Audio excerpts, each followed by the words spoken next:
আজকে আপনাদের একটা নতুন রেসিপি আমি দেখাবো, যা এই যে আমের টক। আমের টক আজকে বলবো কীভাবে করতে হয়। আমি আপনাদেরকে দেখছি। এই যে প্রথমে আম আমি ছুলে নিয়েছি, 3টা আম কেটে দিয়েছি এবং কড়াইতে যে জল দিয়েছি। এখন পরিমাণ জল দেব, টক হবে। পরিমাণ মতো জল দিচ্ছি, 3 গ্লাস আমি জল দিয়েছি। 3 গ্লাস দেবো কারণ এটা একটু সিদ্ধ হবে, সিদ্ধ না হলে তো আর চলবে না।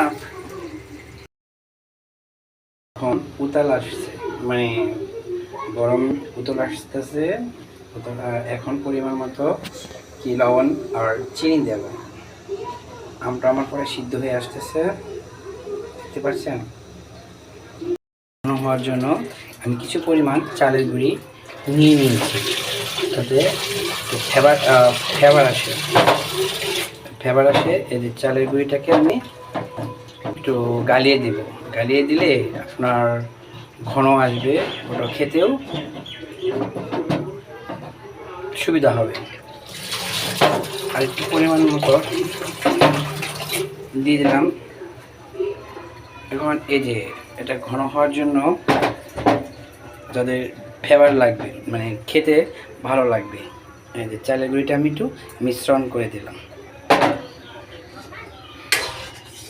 এখন আমার এটা ঘন হয়ে আসবে, যা আপনাদের এটা একটু আঠালো আঠালো ভাব হবে, খেতে খুবই স্বাদ লাগবে। আমার এই যে ঘোটা মেরেছি, টকটা পড়াই হয়ে গেছে।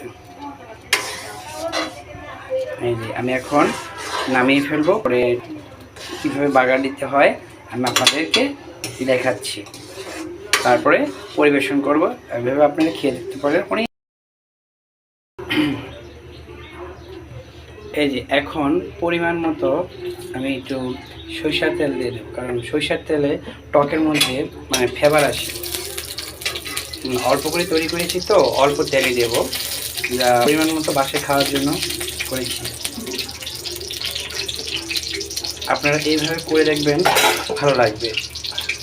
স্বাদের জন্য বেশি কিছু দেবো না। এই তেজপাতা, একটা মরিচ দিয়েছি।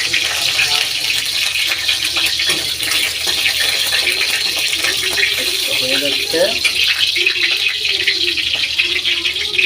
পরে আর এই যে একটু সরিষা দিয়ে দিলাম। এই সরিষা না দিলে আর টকের মধ্যে ফ্লেভার আসবে না। ও এই তারপর এই যে আমি ঘোরাই করে দিয়েছি। এখন এই মধ্যে কিছু বাগান করে দিয়েছি, যাওয়ার পরে দেখবেন খুব টেস্টি আসবে। এই আমার আমের টক হয়ে গেছে। আপনারা এইভাবে বাসায় টক তৈরি করে খাবেন, দেখবেন খুব ভালো লাগবে। যা এখন যে গরম, এই যে টক হয়ে গেল। এইভাবে আপনারা বাসায় ঘরোয়া পদ্ধতিতে তৈরি করে পরিবেশন করে দেখতে পারেন, অনেক ভালো লাগবে টক। বা এটা বিভিন্ন ভাতের সাথে বা মুড়ির সাথে খেয়ে দেখতে পারেন, অনেক মজা লাগবে। তা আমি আপনাদের একটা সহজ পদ্ধতি দেখাই দিলাম, বাসায় আপনারা করে খেয়ে দেখতে পারেন, খুবই ভালো লাগবে। সকলকে ধন্যবাদ।